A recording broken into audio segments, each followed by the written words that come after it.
வணக்கம் நண்பர்களே. விஜயால் கதரும் திமுக, அதிமுக முக்கிய தலைகள்.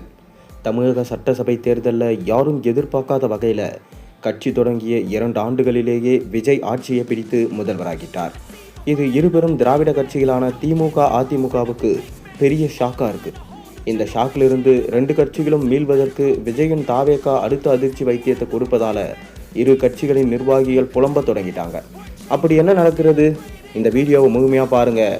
அதுக்கு முன்னாடி இந்த வீடியோவுக்கு ஒரே ஒரு லைக் மற்றும் சப்ஸ்கிரைப் பண்ணிடுங்க. தமிழக சட்டசபை தேர்தலில் ஆளும் திமுக மற்றும் எதிர்க்கட்சியான அதிமுக ஆகியவற்றை வீழ்த்தி முதல்வர் அரியணையில் ஏறியிருக்காரு தமிழக வெற்றி கழகத்தின் தலைவர் விஜய். 1967ஆம் ஆண்டிலிருந்து தமிழ்நாட்டை திமுக அல்லது அதிமுக தான் மாறி மாறி ஆட்சி செய்த நிலையில் முதல் முறையாக இரு கட்சிகளையும் எதிர்க்கட்சிகளின் வரிசையில் அமர வச்சிருக்காரு முதல்வர் விஜய். இந்த தோல்வியிலிருந்து மீண்டு வருவது எப்படி, தோல்விக்கான காரணம் என்ன என்பது பற்றி திமுக ஆலோசனைகளை மேற்கொண்டு வருது.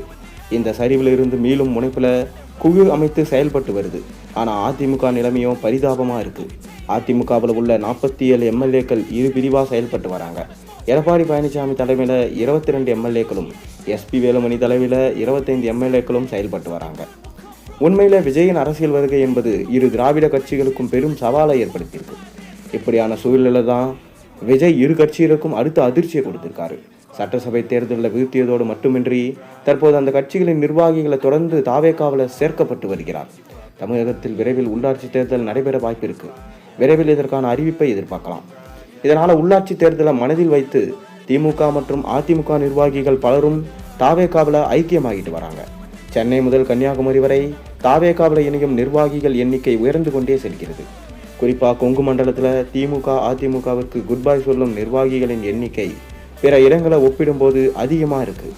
அதன்படி சமீபத்தில் மட்டும் ஈரோடு திமுக மாநில நிர்வாகி எல்லோராபாளையம் ஆர் சிவகுமார், நாமக்கல் கிழக்கு மாவட்ட பொருளாளர் ஏ.கே. பாலச்சந்தர், ராசிபுரம் நகராட்சியின் முன்னாள் உறுப்பினர்கள் ராம்குமார், கேட் தங்கவேல் உள்ளிட்டோர் அடங்குவாங்க.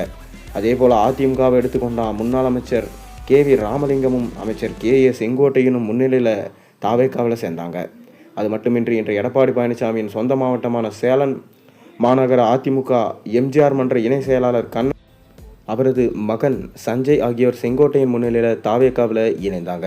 இது தவிர கொங்கு மண்டலத்தில் பல முக்கிய நிர்வாகிகளை தாவேகாவை நோக்கி இழுக்கும் வேலையில் செங்கோட்டையன் மற்றும் அவரது ஆதரவாளர்கள் ஈடுபட்டு வருவதாக தகவல்கள் வெளியாகியிருக்கு. இது திமுக, அதிமுக என்று இரு திராவிட கட்சிகளையும் ரொம்பவே கவலைப்படுத்தியிருக்கான். மேலும் இது ஒரு தொடக்கமே என கட்சி வட்டாரங்களில் தெரிவிக்கின்றாங்க. இன்னும் பலரும் தாவேகாவில் சேர தயாராகிட்டு வராங்க. இதனால் உள்ளாட்சி தேர்தல் நெருங்க இந்த எண்ணிக்கை அதிகரிக்கலாம் என்று திமுக, அதிமுகவினர் தற்போது அச்சத்தில் இருக்காங்க.